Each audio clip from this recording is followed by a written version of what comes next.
science story, huh? These NYU scientists, I felt right. But I was so And I just thought, well, I had figured it out It was that golden moment. because science was on my side.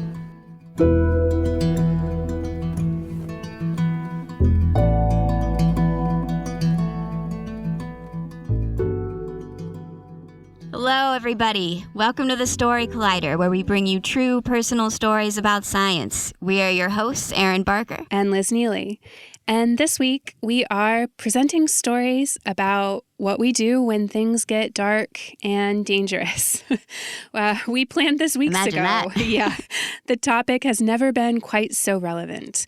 Welcome to our episode on desperate times. Yes, I actually looked out at our podcast calendar for the next few weeks. We have episodes, in addition to Desperate Times, also Asking for Help, Emergency, and What Keeps Us Up at Night. So this is totally unplanned. I just read over those thinking, wow, a little on the nose, Barker. Yeah, a bit. And I mean, we can laugh about this because we are doing everything that we can do to take care of everybody right now. And we thought it might be a good idea to update all of you, our listeners, on those plans. Yeah, these past few weeks, we have been in the process of canceling, postponing all of our upcoming shows for March, April, and May. Mm-hmm. What we are going to continue to do is continue to bring you these stories every Friday on the podcast. We've got a great backlog of amazing stories that we can continue to share. We've been transitioning some of our workshops online, and we're going to begin transitioning some shows online soon, too. Exactly. These were not easy decisions for us to make. Not only are we an organization that relies on live events for our own revenues, but a lot of people depend on us as well, our venues, our photographers, sound engineers. The reason we are doing this is because we're a science-driven organization, and we know that one of the most important things that we as an organization and we as individual people can do right now is to socially isolate ourselves. This means not gathering together in groups, because what we know about this novel coronavirus that you're hearing a lot about is that it is highly infectious. That means it's easy to spread. It also is much deadlier than the flu. And worst of all, the people that it hits the hardest are those who are already the most vulnerable, if they are elderly or our friends who are immunocompromised. So we want to do everything we can to take care of our community, because we know that the best thing we can do right now is to spread cases out over time to help minimize the pressure on hospitals so that patients aren't all flooding in at the same time. Because this coronavirus, when you get sick with it, if you get very sick, it requires a long period of care and ventilation and things like that. Yeah, some of the best advice I've seen so far is to basically act as though you already know you have it and you don't want to give it to anyone else. Because the facts are, you could already have it and you wouldn't experience any symptoms for possibly weeks. That's right, 2 weeks. And even then, maybe the symptoms might be mild, but you can pass it along to others who could then suffer quite a lot. Yeah, so Liz and I are both in cities right now that are enacting policies of social distancing and self-isolation. All the restaurants and bars and movie theaters are closed here in New York today and for the rest of the week. Similar here in DC, that's right. And just in case you're not sort of hearing this in other channels, we're anticipating that this is not just going to be a few days or even a couple of weeks. Right now, the CDC has advised ending all gatherings of 50 or more people for the next 8 weeks. So we're thinking this is going to be all through the spring and into early summer that we're impacted. We know this is a really hard time for a lot of people, and our hearts are really with you all right now. And we just want to continue being able to connect with you all through stories, through our podcast every Friday. And tonight we are going to hold actually our first ever online show. So we would That's right, love innovating. to see you there. That's right. We're adapting and responding. So if you check out our social media, our website, you can join us tonight for our first ever online show. We would love to see you there. Exactly. So stories are what we do best, and they're how we make sense of this world and inspire each other to keep on going. So join us for that, or just keep listening. That's right. And speaking of which, you ready to introduce our first story today? I am. Our first story is from Leah Waters. It was recorded in November 2019 at Wild Detectives Bookstore in Dallas, Texas. The theme of that night was gratitude.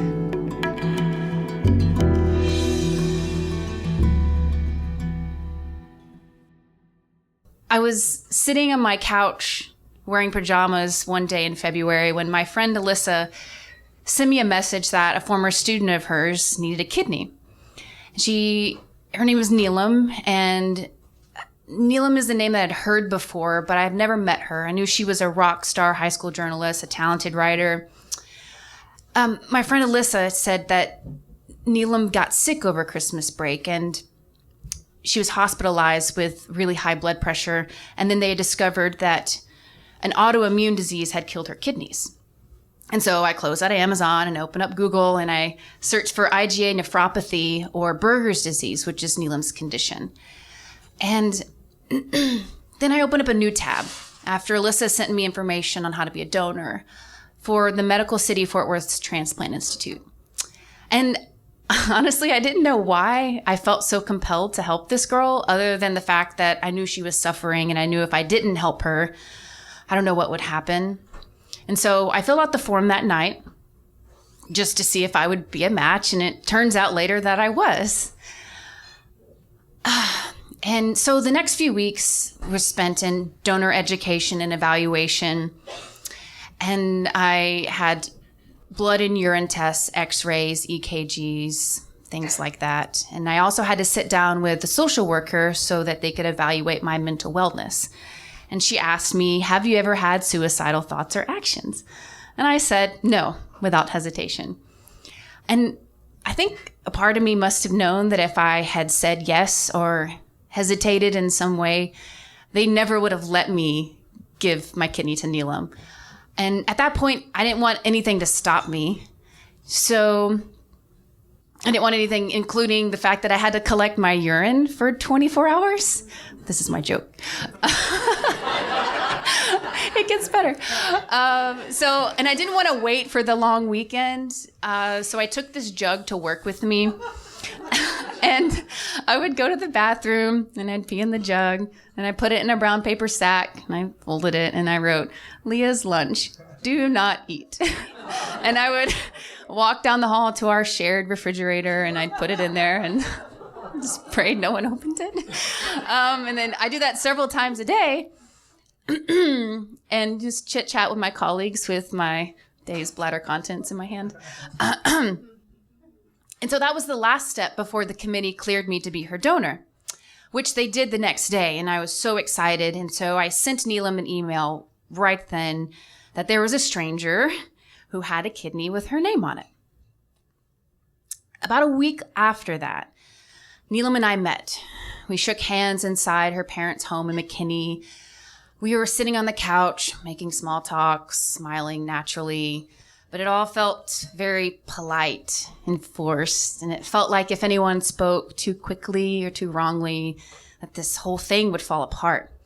So I just started rambling, and I talked about how I first heard about Neelam's condition and what my medical test showed and things like that, but we didn't talk too much about the surgery. We talked mostly about our love of journalism, mutual friends, petty gossip, Game of Thrones. But I could still see this stress in her parents' eyes. And I mean, they must have thought I was crazy. And at the very least, naive about the consequences of my decision. But I knew that even if I were crazy, she was still getting a kidney. So 4 days later, we were sitting side by side in our rolling hospital beds. We had IVs in our arms.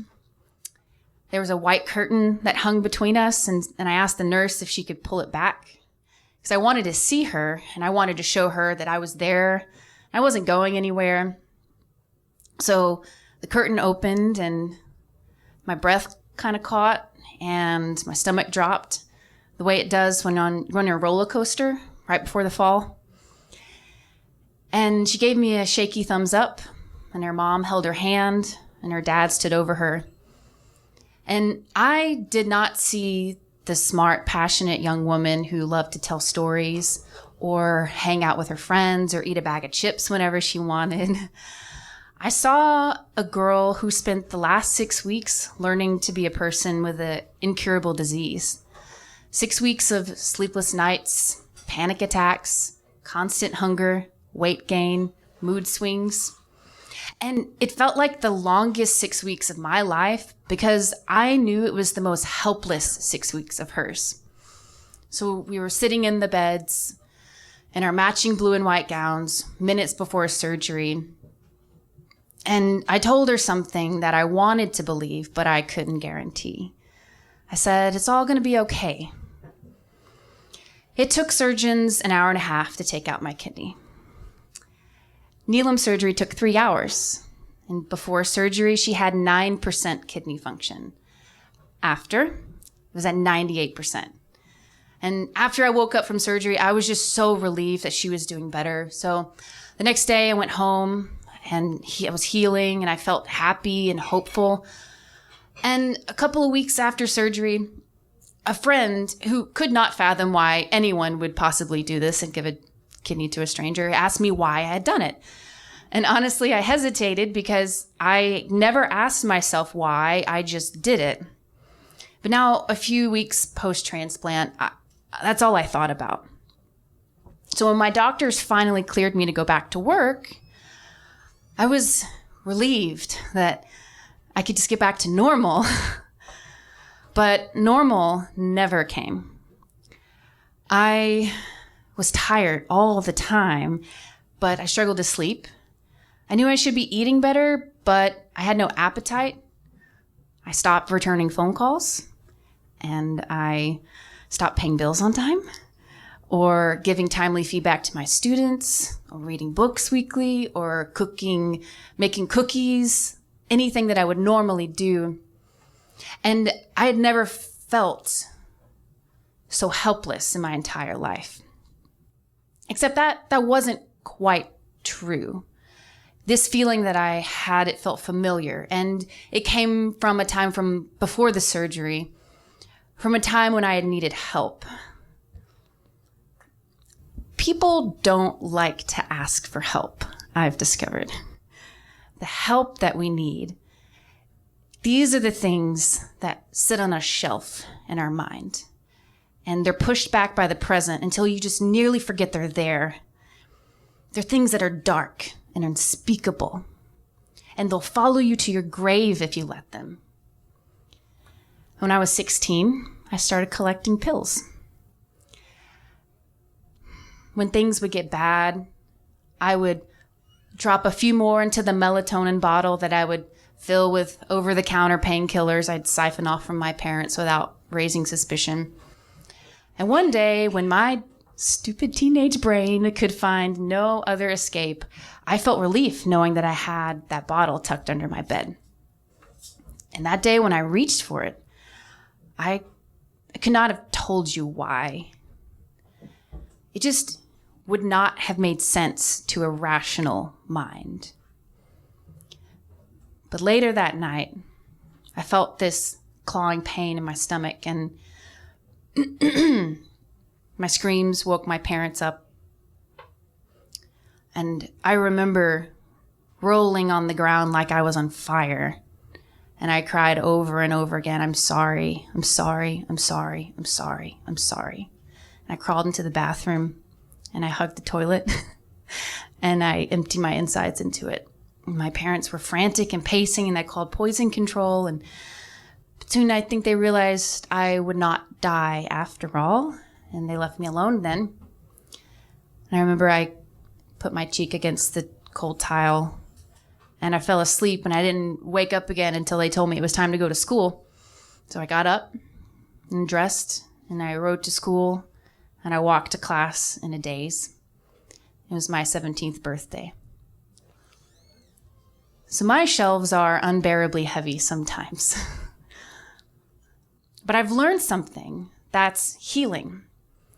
Every once in a while, I'll take down these things from my shelf and I'll call them by name. And I'll say, this is my anxiety. This is my depression. I'll tell that to my friends and my family whose things look a lot like mine. So day by day, after the surgery, the more I shared with my family and friends, the better that I felt, the more I talked about it. And I realized I wanted to talk with Neelam.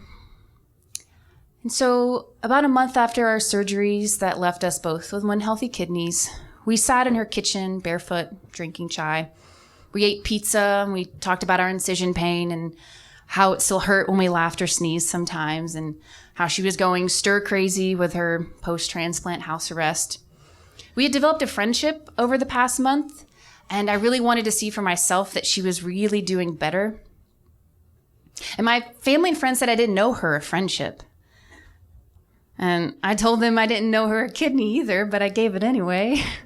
And I was also there because I wanted to explain to her why I had given her a kidney. I told her it felt like there was this kid out there in the ocean drowning. And there I was. I was the only one on the shore at the time. And that someone might have come along eventually, maybe. But if everyone thought that way, a kid could drown before someone could get to them. And I was also there because I wanted to tell her about my shelf and the things that I hid there. Because during those dark times after my surgery, I was really afraid that the girl who ate pills and the woman who peered over bridges wanted to help people, not because they needed it, but because I needed it, because I wanted to prove my life was worth something.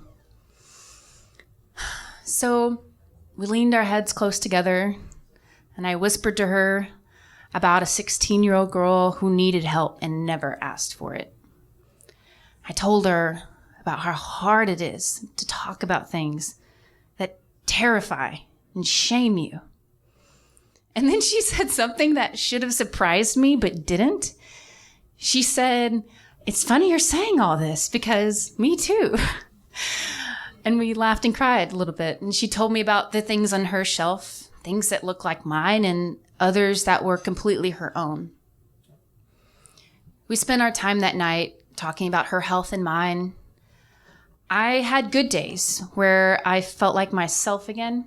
And then I had days where dark thoughts sat in a corner, quiet but alive.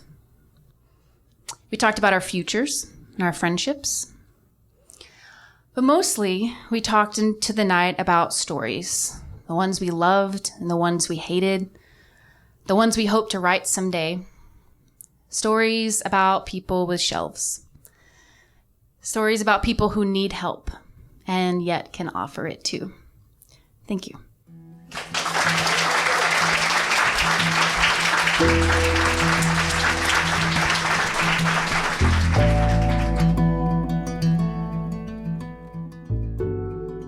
That was Leah Waters.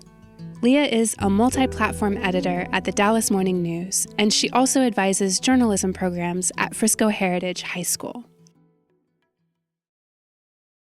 She received her master's in journalism from the University of North Texas Mayborn School of Journalism in 2017. She also majored in journalism at Angelo State University in 2010, where she was the campus newspaper's editor-in-chief. Leah currently serves as the Texas Association of Journalism's Educators State Director and as a vice president of the Association of Texas Photography Instructors. She is a First Amendment advocate and testified this session in support of a bill that would restore student press rights in Texas. That's awesome. I love this story from Leah. It's so powerful.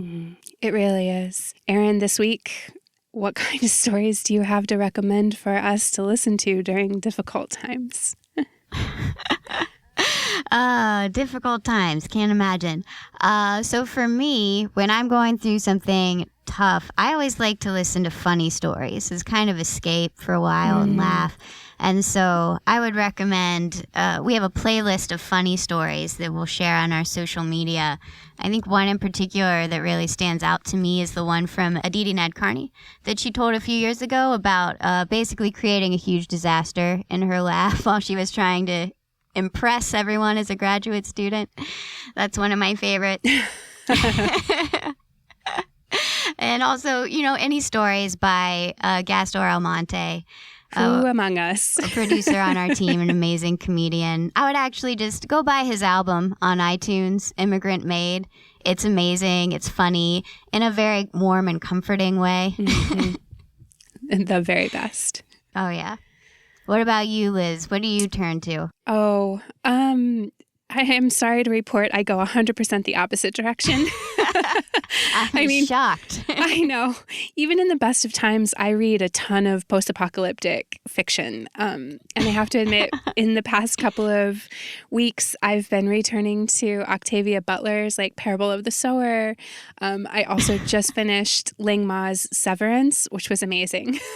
But for those of you not interested in going quite that dark with me, I would love to recommend a new book that's just coming out right now by Sarah Raimi. It's called The Lady's Handbook for Her Mysterious Illness, a memoir. Full disclosure, Sarah is a friend, but this is an incredible piece. It's all about her own journey of going through terrible symptoms and being gaslit by her doctors, trying to figure out what was happening to her. Yeah, an important topic that really hits home for me, but Sarah's just a really wonderful writer, and she really brings you into her story. She was going to tell a story at our 10th anniversary show in May before we had to cancel it these past weeks. We hope to, of course, have her back when things are up and running again, but in this way, you can read her story now that you can't see it at our show. So I would really recommend that one as well. Yeah, and I also just feel like keep an eye out for any book by an author being released these next few weeks. It's hard enough to write a book in the first place, but then to release it when people are paying attention to everything but, it's tough. Yeah, I'm seeing a lot of book events canceled and everything. Yeah. So let's all spend all this time reading and listening to podcasts. I would love to hear another story, Erin. Well, I have one for you. Look how natural that was. Yeah. What's the best way to learn a new language? Immersion. But sometimes that's not in the cards. But you can still learn a language the second best way, and that's with Babbel. Now, I might only be 1 week into learning German with Babbel, but I'm so excited to start being able to speak German with my mom. With Babbel, you can learn everything you need to have real-world conversations, and all it takes is just 10 minutes a day. One study found that using Babbel for 15 hours is equivalent to a full semester at college, which is bonkers. But Babbel is conversation-based learning with science-backed cognitive tools like spaced repetition and interactive lessons created by real language teachers and voiced by real native speakers. So here's a special limited-time deal for our listeners. Right now, get up to 60% off your Babbel subscription, but only for our listeners at babbel.com/story. Get up to 60% off at babbel.com/story. Spelled BABBEL.com/story. Rules and restrictions may apply. Our next story today is from Narrissa Spies. It was recorded in November 2019 at Hawaiian Bryant's in Honolulu, Hawaii. This show is presented in partnership with SACNAS, the Society for the Advancement of Chicano, Hispanic, and Native Americans in Science, at their annual conference. We're really grateful to the Tiffany & Co. Foundation as well for their support of stories like Narissa's.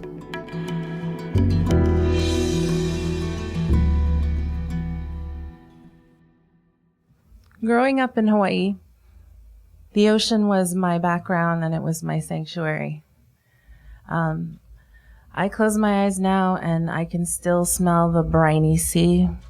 I can taste the salt in the air. And I especially remember hearing the waves crashing and the beautiful creatures that I'd see in the tide pools. And seeing these things every day, because I spent nearly every day at the shoreline as a child, they really sparked my fascination with science and sort of led me on this path. My absolute favorite place in the world is a place called Pu'ako. It's my ocean backyard, really. And Pu'ako has some beautiful beaches, but the best thing about Pu'ako is underwater. And all you need to experience that is a snorkel and a sense of adventure. Places like this in Hawaii are what pushed me into a path towards science. And I began a bachelor's degree in biology and anthropology. And I immediately started a master's degree studying coral reef health and genetics. I absolutely loved collecting data. I loved the science. I loved doing, and I loved being hands-on and in the field. But what I absolutely hated was the talking. I hated going to scientific conferences. I would look at my notes and I would not look up for fear of connecting with eyes in the audience. I felt that I should let the experts have the say while I lost myself beneath the waves. So rather than pushing my voice out there, I let others speak. And what I did instead was push through to my education on my own path. And I pursued a PhD. So the Kewalo Marine Lab is actually here in Honolulu, and that was my home for most of my PhD work. It's not too far from here, and there's a spot on the shoreline where if you close your eyes and sit right along the break wall, the waves crashing will completely drown out the kind of roar of the city, the sirens, and the noise, and it just allows you to be at peace with the sea. I spent an obscene amount of time in the tanks at Kewalo Marine Lab taking care of my corals, and I got really close with them. I actually had coral colonies, some of which I even gave names to, treated them like pets. Latasha was my first coral colony. Big Mama produced the most coral larvae. They strongly preferred Hawaiian music over rock music. And with the proper soundtrack, they'd produce more larvae. Life was really, really good. And I was enjoying my time at the Marine Lab. It was sort of a comfortable sanctuary for me. And then in 2014, something happened. The seawater temperature in our tanks started to increase. And my coral colonies started to turn pale, and then they bleached white. Hawaii was in the midst of a coral bleaching event. So coral bleaching happens when a coral gets really stressed out, like if the temperature in the water gets too warm. They spit out these algae that live inside of them that also make most of their food. And if the stress stays around for too long, the corals eventually starve to death. Corals they're really cool. They're amazing animals. They don't lick your face or wag their tails, but they are animals like us, and they react to light the same way as us. They even have skeletons similar to ours, which is pretty cool. And an interesting thing about them is they make up less than 0.1% of the entire ocean floor, but they support 1/4 of all life in the ocean. And here in Hawaii, we know how important they are because they break up wave energy. They allow us to have those really nice surf breaks. And more importantly, they keep our shorelines from eroding away. So 2014 bleaching event ended. But in 2015, we got hit with another bleaching event. I was actually headed out to a study site on a boat, and I leaned over the edge and I saw nothing but stark white colonies below me. I knew it was going to be really, really bad.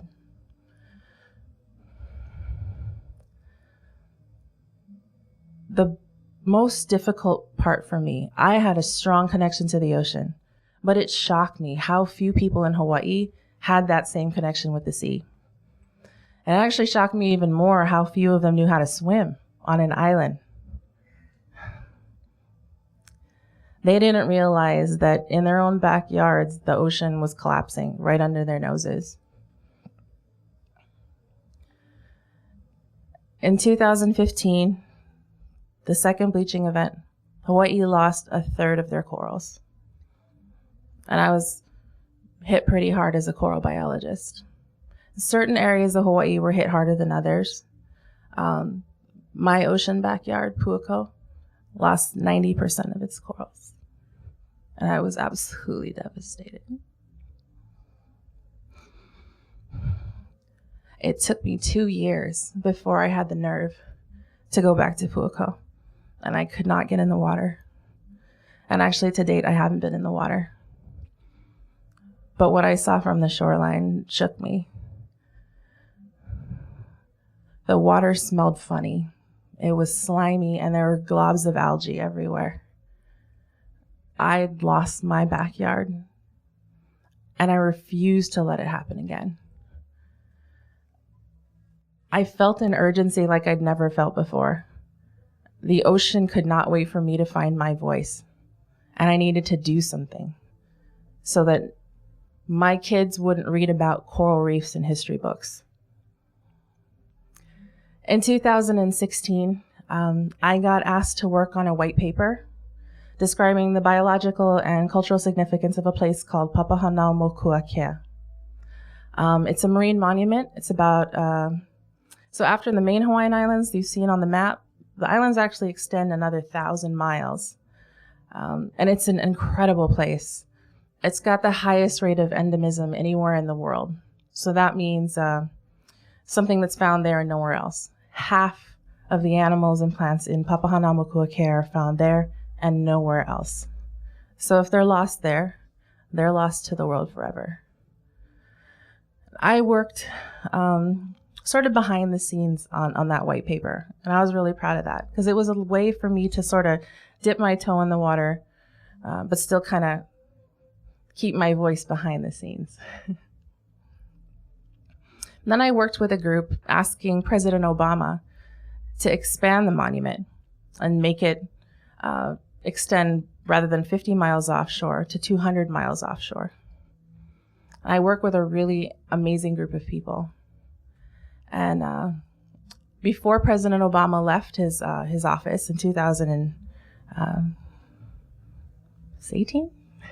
16. Time flies when you're having fun. He expanded the monument, making it the largest protected area on the planet. And I was elated.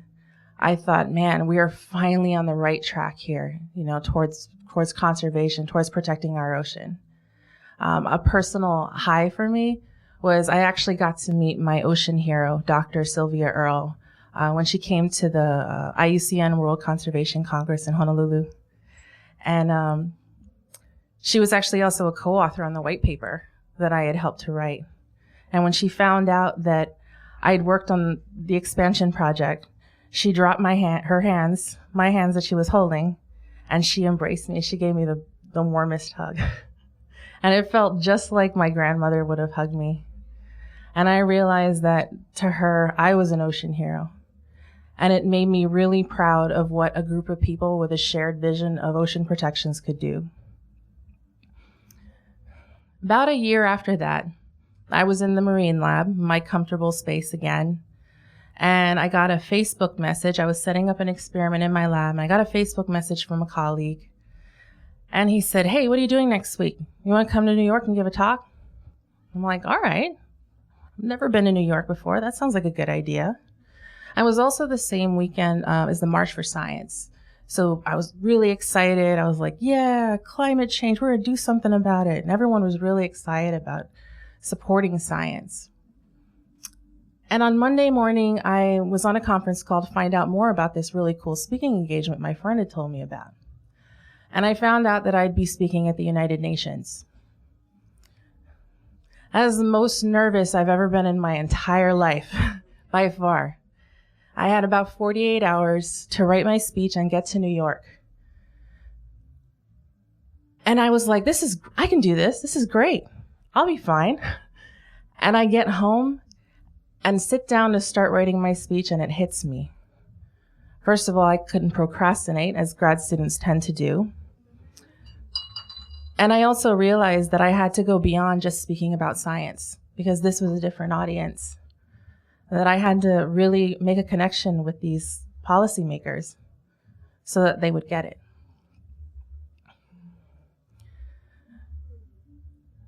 I made my way to New York in that 48 hours, and I was thinking about Papahanaumokuakea. I was in my hotel room and I was trying to clear my mind, get out of my own head. And I turned on the TV as background noise. And I saw President Trump on TV. And he was surrounded by other leaders from the Pacific. And he was announcing that some monuments were being called under review, including all marine monuments. And that was another punch to the gut for me. How was I supposed to convince these leaders at the United Nations that we needed to protect our oceans when the leader of our country didn't even think they needed protections?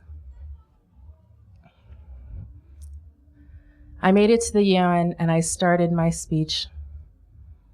Marine protected areas are a crucial part of marine conservation. And I continued through that speech without a hitch. I didn't freeze up. I didn't forget my speech. And what I noticed when I looked at the faces in the crowd that were all nodding along in agreement with things that I was saying is a lot of their faces looked a lot like mine. They were Pacific Islanders, a lot of them just like me. And they had connections to the ocean just like me. And one thing that sort of helped me focus when I was sitting there in a room full of leaders, scared out of my wits, was looking down in my hand at the picture that I had. And it was a picture of my niece. She loves the ocean just as much as I do. And I realized that I wasn't trying to save the ocean for all of humanity. I was just trying to save them for her children, so that she would grow up with an ocean backyard just like I did. And today I'm still introverted. I'd rather have teeth pulled than speak in front of audiences. But I also recognize that I have an intergenerational responsibility. And like I said earlier, the ocean can't wait for me to find my voice. I think us as scientists, we need to get beyond just collecting data, publishing it in a scientific journal where only other scientists will read it. We need to have emotions about our work, and we need to communicate that to people so that they will know what is happening on our planet. We need to find our voice and communicate what we know best. We need to share the burden. By presenting at the UN, those people in the room, it's sort of like passing the torch. It's sharing the burden. It's not the entire problem on your shoulders anymore.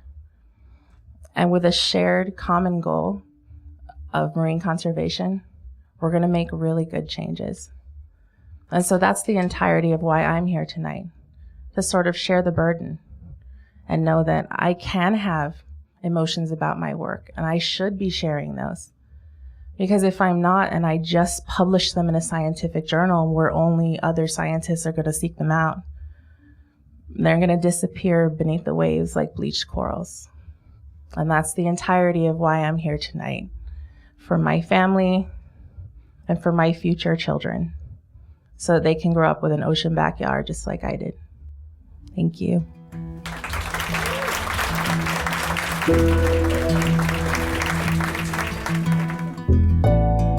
That was Narrissa Spies.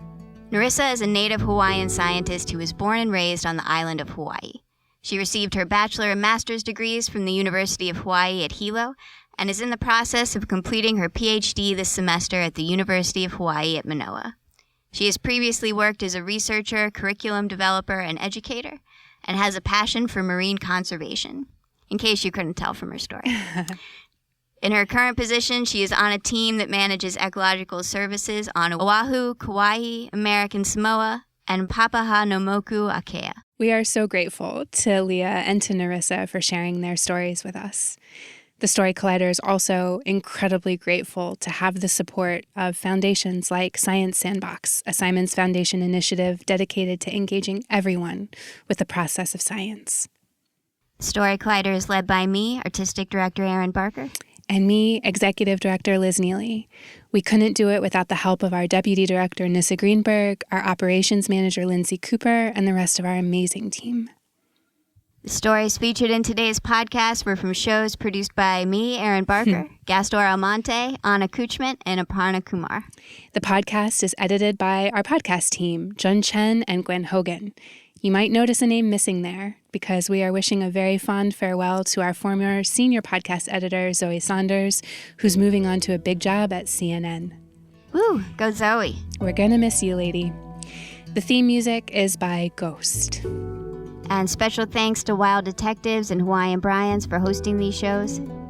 And thank you to everyone out there who has faced desperate times and for all of those ahead. Be courageous, be kind. Thanks for everything you do. Yeah, thanks for listening. And we'll be here every Friday.